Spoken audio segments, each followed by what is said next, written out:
नमस्कार, in B news देख रहे हैं आप और मैं हूं आपके साथ मुस्कान। स्वागत है आप सभी का अपने उत्तराखंड में। उत्तराखंड की तमाम अहम खबरों का रुख करेंगे विस्तार के साथ।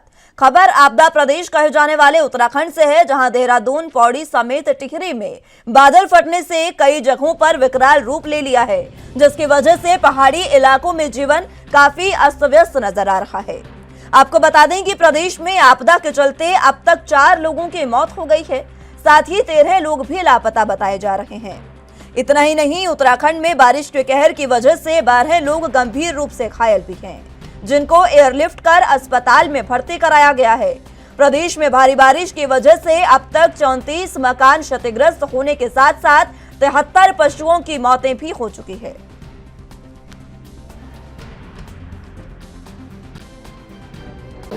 इसमें 3 जिले में हमें ये जानकारी मिली है। एक तो टिहरी जिला है, देहरादून और पौड़ी जिला। इसमें टिहरी में 3 लोगों के मृत्यु होने की घटना है और पौड़ी में 1 लोगों की मृत्यु होने की घटना है और देहरादून में कुछ मिसिंग है। अभी मृत्यु होने की पूरी पुख्ता जानकारी नहीं है, खोजबीन चल रही है। कुल मिलाकर अगर हम देखें राज्य में तो 4 लोगों की मृत्यु होने की घटना है। हमारा 3 इंजर्ड हैं जिनको कि मैक्स हॉस्पिटल में एडमिट कराया गया है और 13 मिसिंग है जिनकी खोज की कार्रवाई चल रही है। देखिए, आज तो देखते हैं हम, हमारी SDRF, NDRF और रेवेन्यू और पुलिस की टीम लगी हुई है। कोशिश की जा रही है कि आज किसी भी तरह जो मिसिंग है उनको हम खोज लें। सड़क भी बहने की कई जगह सड़क पुल बहने की वजह से कई दर्जनों गाँव बताए जा रहे हैं। जी बिल्कुल, बिल्कुल काफ़ी क्षति हुई है रोड सड़कों की। जैसे माल देवता भैंसवाड़ा में भी बिल्कुल जो रास्ता था पूरा वो बह गया, इसके कारण हम जा नहीं पा रहे थे, इसी कारण एयरलिफ्ट करने की जरूरत पड़ी। इसी तरह से टिहरी जिले में भी हुआ है। कई रोडें और सड़क जो संपर्क मार्ग थे वो क्षतिग्रस्त हो गया है। खबर पर ज्यादा जानकारी के लिए तारिक अंसारी संवाददाता हमारे साथ मौजूद हैं। तारिक, फिलहाल उत्तराखंड में भारी बारिश का कहर लगातार जारी है और इसको लेकर अब तमाम नदियां भी उफान पर आ गई हैं। बिल्कुल, मैं आपको बता दूं, उत्तराखंड में लगातार आफत की बारिश जारी है। मैं अगर बताऊं आपको तो उत्तराखंड में करीब 3 जिलों में जो है बादल फटने की घटना सामने आई है, जिसमें देहरादून, पौड़ी और टिहरी शामिल है। मैं आपको बता दूं, प्रदेश में अब तक करीब 4 लोगों की मौत हो चुकी है और 13 लोग लापता है, अब 3 लोग घायल हैं। लेकिन मैं आपको बता दूं, बिल्कुल साफ तौर पर मुख्यमंत्री ने बात कह दी है कि जितने भी लोग आपदा से प्रभावित हुए हैं, जितने भी घायल हैं, उनको तुरंत उपचार दिया जाए और जितने प्रभावित लोग हैं, जहाँ पर जिस मदद की जरूरत है वहाँ पर तुरंत वो मदद मुहैया करा दी जाए। जी, लगातार जिस तरीके से यहाँ पर देखने को मिल रही है स्थिति और 3 जगह और बादल फटा है, उसको लेकर अभी फिलहाल रेस्क्यू ऑपरेशन क्या जारी है? बिल्कुल, मैं आपको बता दूं, रेस्क्यू ऑपरेशन लगातार जारी है। मुख्यमंत्री बिल्कुल साफ कर चुके हैं कि अगर किसी रेस्क्यू ऑपरेशन में हमें सेना की जरूरत पड़ती है तो सेना की भी मदद ली जाएगी। फिलहाल जो अधिकारी हैं, जो आपदा प्रबंधन की टीम है, उनको मुख्यमंत्री ने अलर्ट रहने के लिए कहा है और जहां जहां पर मार्ग जो है बाधित हुए हैं वहां पर तुरंत अधिकारियों को निर्देश दे दिए गए हैं कि तुरंत उन मार्गों को जो है ठीक कर लिया जाए, कुछ अस्थायी इंतजाम किए जाए ताकि लोगों के आवाजाही में कोई दिक्कत ना हो सके, लोगों का संपर्क एक दूसरे से टूट ना सके। जी ठीक है तारिक, बहुत शुक्रिया आपका हमारे साथ जुड़ने के लिए और तमाम अहम जानकारी हम तक पहुंचाने के लिए।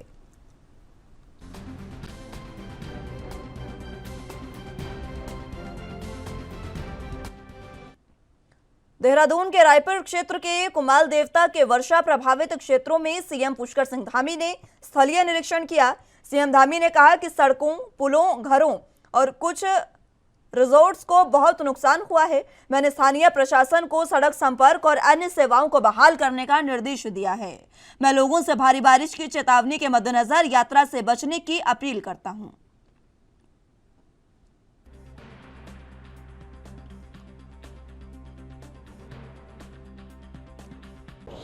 काफ़ी नुकसान हुआ है। संपर्क मार्ग जहां पर बह गए हैं और पूरी की पूरी रोडें उखड़ गई हैं। साथ में घरों का भी नुकसान हुआ है, मलबा आ गया है और यहाँ पर जो होटल हैं, रिजॉर्ट हैं, उनके अंदर भी अभी भी पानी चल रहा है।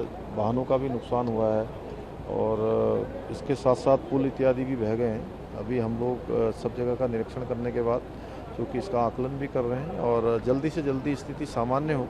संपर्क मार्ग जो बह गए हैं उनमें वैकल्पिक मार्ग बने, पुल जो बिल्कुल पुलों का भी संपर्क कट गया है वह भी, और निकट भविष्य में जो हमारा यहाँ पर बांदल है, नदी है और साथ में हमारी सौंग है। सौंग पर हमारा प्रस्तावित जो डैम है वो डैम भी जो है जल्दी बन जाएगा, तो निश्चित रूप से इस प्रकार की जो एकदम से अतिवृष्टि के कारण से अधिक पानी आने के कारण से जो नुकसान हुआ है उसकी रोकथाम भी होगी। निरीक्षण भी किया है, आपदा प्रबंधन में बात आती है, किस तरह के हालात बने हुए हैं?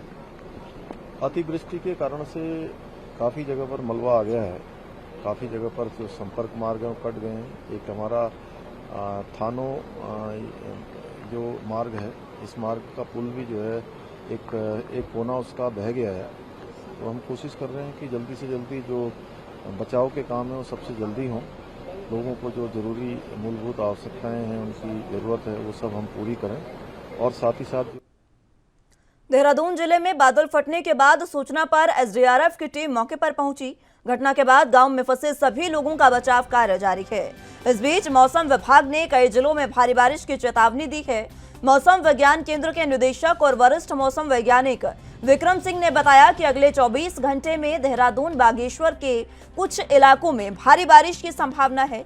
ऐसे में आपदा प्रबंधन विभाग से जुड़े अधिकारियों को सतर्क रहने की जरूरत है।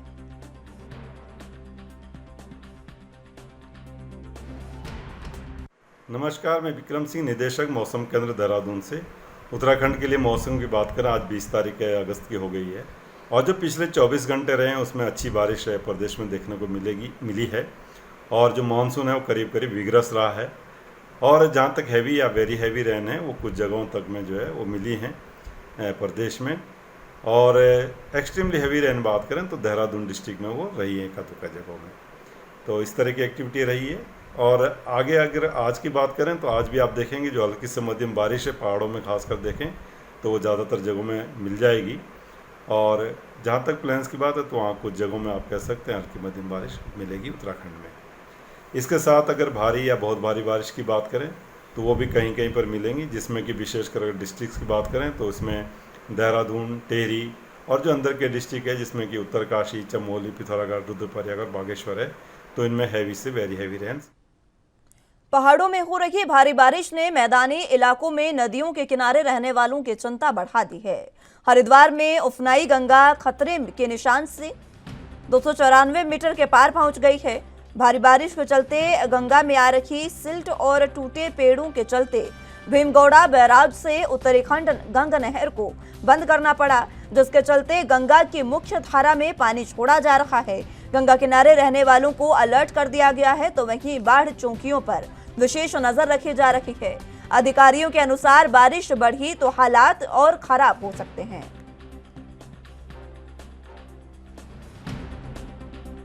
लगभग 5 बजे के आसपास ये खतरे निशान से 10 मिनट के ऊपर बह रही थी नदी हमारी, लेकिन अभी जो कंडीशन है इसकी वो डेंजर लेवल से नीचे आ चुकी है। 293 इसका गेज चल रहा है और वर्तमान में जो डिस्चार्ज है वो लगभग 2 लाख चल रहा है इसका नीचे की तरफ। तो अब ये घटने की तरफ आ गया है, तो हमें उम्मीद है जल्दी ही जो है इसका ये जो है नॉर्मल लेवल में आ जाएगी। और जिस तरह ट्रेंड चल रहा है फिलहाल जो है इसमें सिल्ट की मात्रा अधिक है। सिल्ट की मात्रा अधिक होने की वजह से और 2 लाख डिस्चार्ज की वजह से नहर बंद करी हुई है। जैसे ही नहर तो नदी का डिस्चार्ज 2 लाख से कम जाएगा, सिल्ट कंटेक्ट परमिसिबल लेवल में आ जाएगा, हम तुरंत जो है नहर चलाएंगे। अभी जो अलर्ट जारी हुआ है वो 19 और 20 तारीख के लिए हुआ था, येलो अलर्ट। तो आई थिंक मौसम विभाग के हिसाब से देखा जाए तो उत्तराखंड के देहरादून में लगातार हो रही मूसलाधार बारिश ने भारी तबाही मचा दी है। तो वहीं मूसलाधार बारिश की वजह से देहरादून के प्रसिद्ध टपकेश्वर महादेव मंदिर के पास बहने वाली तमसा नदी ने विकराल रूप ले लिया। दिगंबर भरतगिरी ने बताया कि टपकेश्वर मंदिर के गुफा के अंदर भी पानी भरा हुआ है। उन्होंने इसी के साथ क्या कुछ कहा, सुनाते हैं आपको।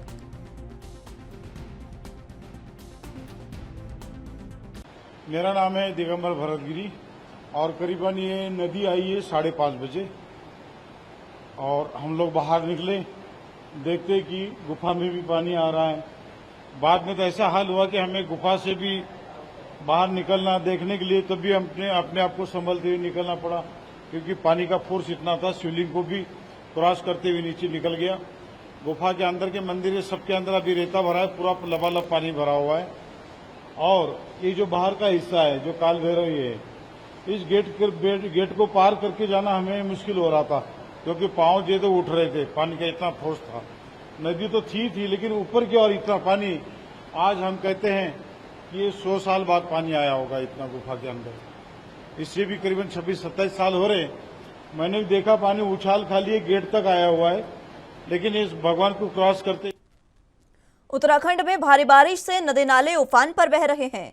पहाड़ों पर हो रही मूसलाधार बरसात के चलते अब मैदानी इलाकों में भी गंगा ने अपना रुद्र रूप दिखाना शुरू कर दिया है। गंगा के बढ़ते जलस्तर के कारण हरिद्वार से आगे गंगा किनारे बसे इलाकों में अलर्ट जारी कर दिया गया। साथ ही गंगा किनारे रहने वाले लोगों से गंगा किनारे ना जाने की अपील की जा रही है। बढ़ते और घटते जलस्तर को देखते हुए उत्तराखंड सिंचाई विभाग जिला प्रशासन को इसकी सूचना लगातार दे रहा है, जिसके बाद जिला अधिकारी हरिद्वार विनय शंकर पांडे ने गंगा पट्टी में स्थित तमाम बाढ़ चौकियों को अलर्ट कर दिया है।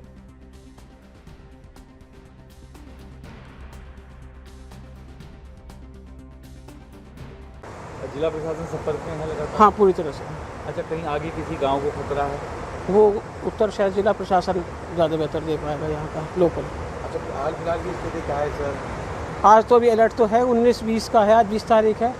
आज तो हम यहीं बैठे हैं, बिल्कुल इस पर बैराज पे हैं, बिल्कुल अलर्ट पे। अच्छा, जो पानी आ रहा है उस पर किस तरह आप नज़र बनाए हुए हैं, किस तरह मॉनिटरिंग कर रहे हैं? हमारा यहाँ पे गंगा के बैराज से 2-2.5 किलोमीटर ऊपर एक स्पर नंबर 7 है, वहाँ से हम अपना लेवल चेक करते रहते हैं, वही लेवल मान होता है, देखते रहे।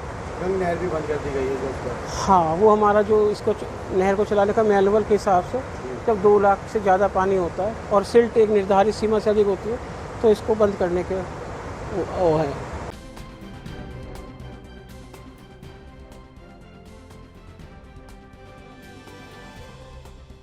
तो गंगा रौद्र रूप दिखा रही है। गंगा किनारे बसे इलाकों को इसी के चलते अलर्ट पर कर दिया गया है।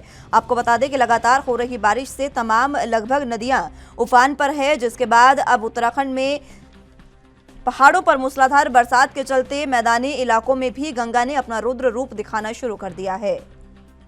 गंगा में बाढ़ के चलते बढ़ते जलस्तर के कारण हरिद्वार में आए गंगा किनारे बसे इलाकों में अलर्ट जारी कर दिया है। आपको बता दें कि वहां से लोगों को हटाने की जो कोशिश है वो भी शुरू कर दी गई है। जिला प्रशासन को भी इसकी सूचना लगातार दे दी गई है, जिसके बाद जिलाधिकारी हरिद्वार विनय शंकर पांडे ने गंगा पट्टी में स्थित तमाम बाढ़ चौकियों को अलर्ट कर दिया है। इसके साथ आपको बता दें कि लगातार जो गंगा खतरे के निशान से ऊपर बह रही है उसको लेकर प्रशासन अलर्ट पर है।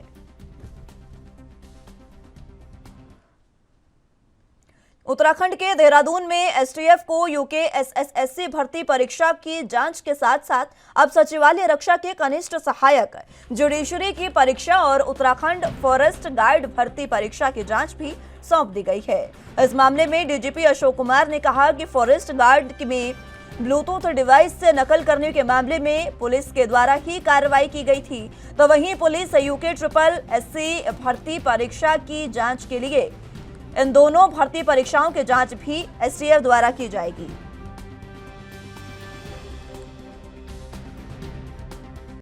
देखिए, जो हमारी ये स्नातक स्तरीय परीक्षा की एफआईआर हुई है और उसकी जो विवेचना चल रही है, आपको पता ही है, तो उसी में कुछ ऐसे फैक्ट्स हैं थोड़े बहुत जिनकी गहराई में जाने की आवश्यकता लगी हमको, एसटीएफ के द्वारा ही बताया गया।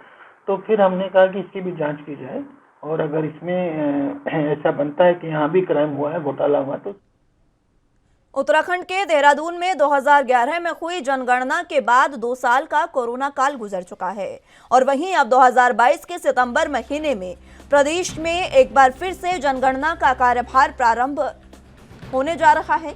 शहरी कैबिनेट मंत्री प्रेमचंद्र अग्रवाल ने कहा कि केंद्र का प्रदेश में हो रहे जनगणना से सीधा ताल्लुक रहता है, तो वहीं केंद्र सरकार की तरफ से जो भी गाइडलाइंस दी जाएंगी, राज्य सरकार उस गाइडलाइन को फॉलो करते हुए जनगणना में अपना पूरा सहयोग देगी।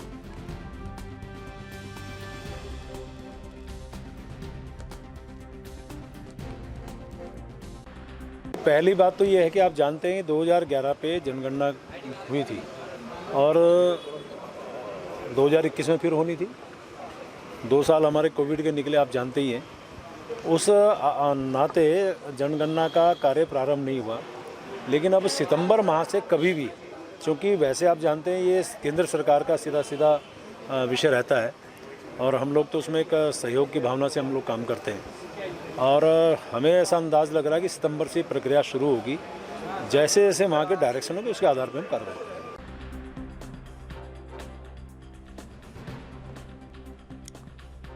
तो उत्तराखंड के देहरादून में 2011 में हुई जनगणना के बाद 2 साल का कोरोना काल गुजर चुका है और उसके बाद अब एक बार फिर से जनगणना का कार्य शुरू किया जा रहा है, जिसको लेकर कैबिनेट मंत्री प्रेमचंद अग्रवाल का कहना है कि केंद्र का प्रदेश में हो रही जनगणना से सीधा ताल्लुक है। तो वहीं केंद्र सरकार की तरफ से जो भी गाइडलाइंस दी जाएंगी, राज्य सरकार उस गाइडलाइंस को फॉलो करते हुए जनगणना में अपना पूरा सहयोग देगी और जनगणना जल्द ही करवाई जाएगी। तो 2 साल गुजर चुके हैं जनगणना को, उसके बाद अब एक बार फिर से जनगणना का कार्य शुरू होने जा रहा है, जिसको लेकर शहरी कैबिनेट मंत्री प्रेमचंद अग्रवाल ने अपनी प्रतिक्रिया दी है।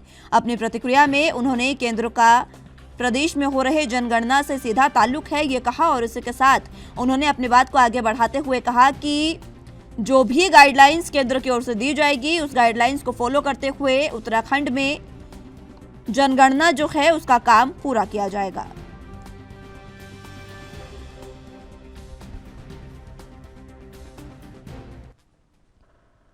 उत्तराखंड सरकार भू कानून के लिए गंभीर नजर आ रही है और जल्द से जल्द इस कानून को अमलजामा पहनाने वाली है। इस कानून को लेकर बनी समिति लगभग अपनी सभी तैयारियां पूरी कर चुकी है और जल्द ये समिति बैठक कर इसको मुख्यमंत्री को भेज देगी। भू कानून समिति के सदस्य और वर्तमान में बद्री केदार समिति के अध्यक्ष अजेंद्र अजय ने बताया कि समिति भू कानून को लेकर अपनी पूरी तैयारी कर चुकी है। एक अंतिम बैठक के बाद समिति अपना प्रस्ताव मुख्यमंत्री को भेजेगी। अजेंद्र अजय ने बताया कि समिति ने इन बातों का भी ध्यान रखा है कि इस कानून से प्रदेश में आने वाले इन्वेस्टमेंट पर कोई असर न पड़े, साथ ही अवैध जमीन खरीद फरोख्त को भी रोका जाए। इन बिंदुओं को भी ध्यान में रखा गया है कि समिति 23 अगस्त तक फाइनल ड्राफ्ट बनाकर मुख्यमंत्री को सौंप देगी।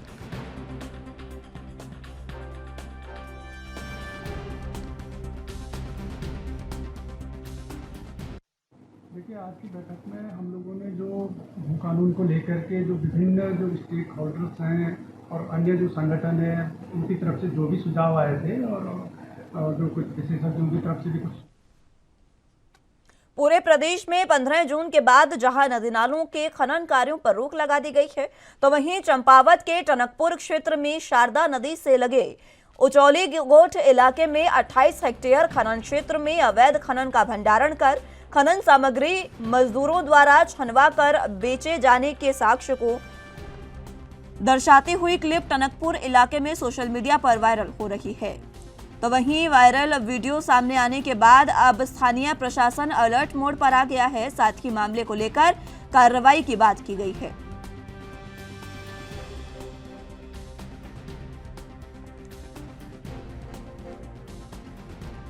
तो अवैध खनन का वीडियो सोशल मीडिया पर लगातार उत्तराखंड से वायरल हो रहा है। आपको बता दें कि इस वायरल वीडियो के बाद अब जो सरकार है और प्रशासन जो है वो पूरे तरीके से सतर्क हो गया है और इसी के साथ 15 जून से नदी नालों में खनन कार्यों को पर रोक लगा दी गई है। उसके बाद चंपावत के टनकपुर से शारदा नदी में लगे उचौली गोठ इलाके से 28 हेक्टेयर खनन क्षेत्र में अवैध खनन का भंडारण कर खनन सामग्री मजदूरों द्वारा छनवा कर बेचे जाने का मामला सामने आया है, जिसके बाद वायरल वीडियो पर कार्रवाई शुरू कर दी गई है।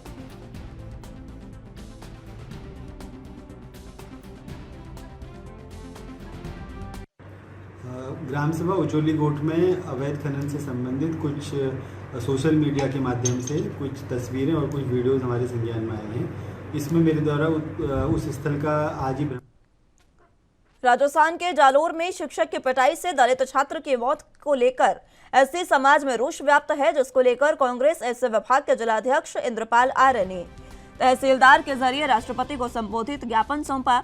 पत्रकारों से बातचीत करते हुए उन्होंने कहा कि ये घटना बेहद निंदनीय है, जिसकी जितनी भर्त्सना की जाए वो कम है। उन्होंने कहा कि लोकतंत्र में इस प्रकार की घटना नहीं होनी चाहिए, लेकिन एक शिक्षक द्वारा जो कृत्य किया गया है वो माफी के लायक नहीं।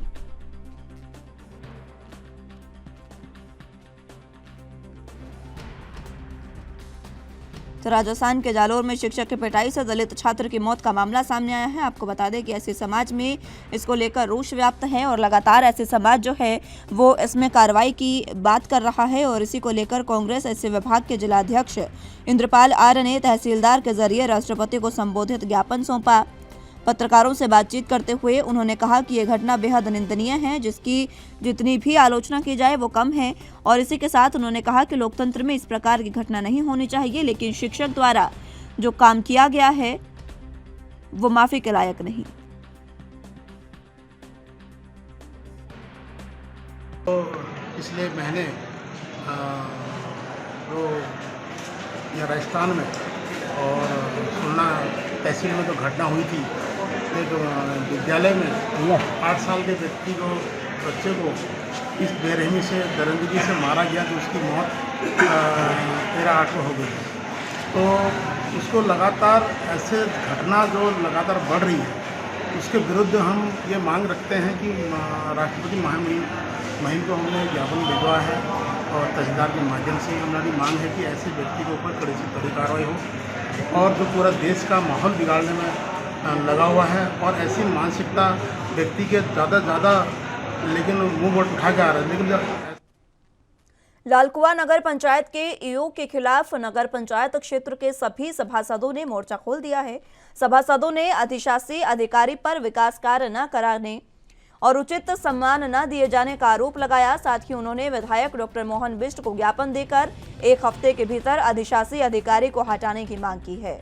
सभासदों का कहना है कि नगर निगम में जो प्रस्ताव पास किए जा रहे हैं उनमें सभासदों की सहमति नहीं ली जा रही है और अधिशासी अभियंता सभासद के मिलने तक का समय नहीं देती।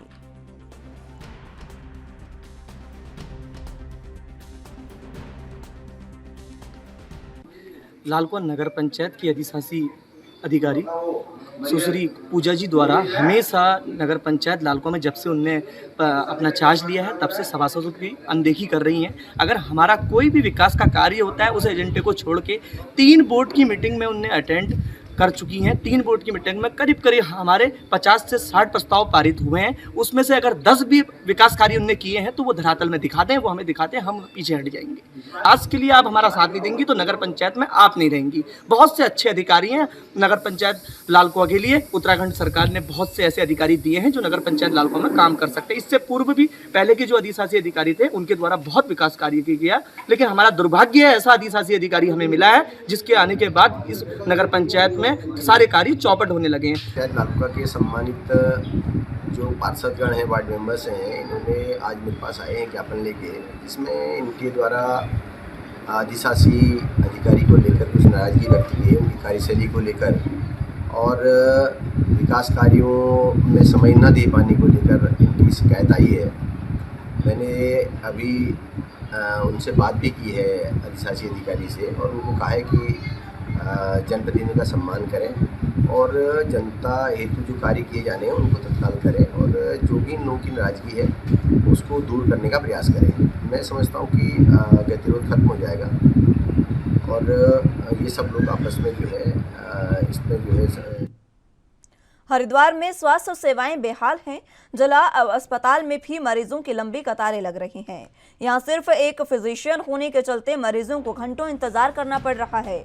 इन दिनों वायरल फीवर के मरीजों की संख्या बढ़ी हुई है, जिसके चलते सैकड़ों की तादाद में रोजाना मरीज जिला अस्पताल पहुंच रहे हैं, लेकिन पर्याप्त चिकित्सक और मूलभूत सुविधाओं के अभाव में मरीजों को प्राइवेट अस्पतालों का रुख करना पड़ रहा है। गौरतलब हो कि हरिद्वार के जिला अस्पताल में न सिर्फ स्थानीय लोग बल्कि बड़ी संख्या में बाहर से आए यात्री भी इलाज के लिए पहुंचते हैं, लेकिन जिला अस्पताल में स्वास्थ्य सेवाओं को सुधारने के लिए स्वास्थ्य विभाग के आला अधिकारियों की ओर से ठोस कदम नहीं उठाए जा रहे।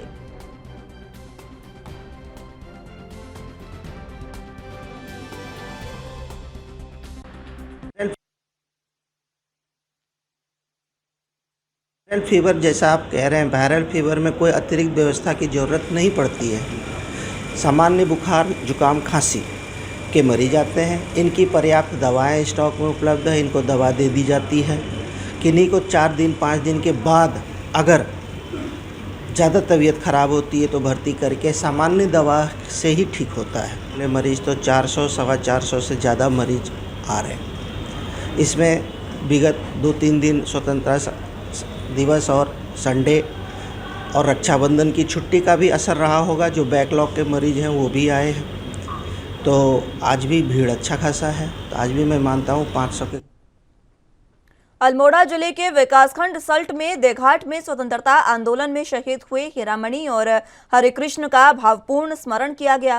विधायक महेश जीना सहित कई संगठनों के प्रतिनिधियों ने शहीद स्मारक पर पुष्पांजलि अर्पित की। लोक संस्कृति विभाग की टीम ने सांस्कृतिक कार्यक्रम पेश किए। क्षेत्रीय विधायक महेश जीना ने शहीद हीरामणि और शहीद हरिकृष्ण के आश्रितों को पुष्पमाला और शॉल ओढ़ाकर सम्मानित किया।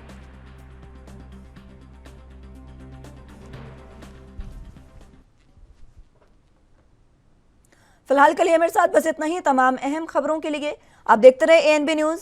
नमस्कार।